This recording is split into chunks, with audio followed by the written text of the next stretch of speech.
Focus to the latest coming in on Vijay Mallya, who has now accused the NDA government of having double standards, and he has posted on his Twitter saying that he was slammed even as he invested 4,000 crore rupees into his Kingfisher Airlines, but the same PSU banks have now allowed India's quote-unquote finest airline to fail. He also said that he has placed liquid assets to pay off the PSU banks and questioned the banks for not taking it.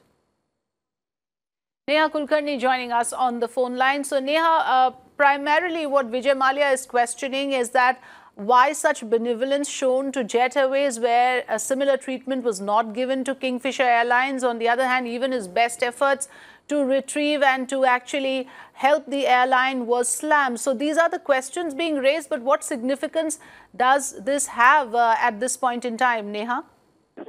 One major important thing which Mallya through his Twitter account has mentioned here is how the banks are actually playing a blind eye to the situation of worsening aviation crisis in the country. On one example, he has said that even though he invested over rupees 4,000 crores into the airline to save the company, the banks, these same PSU banks, here in the case of Jet Airways, it is the consortium of lender banks led by State Bank of India.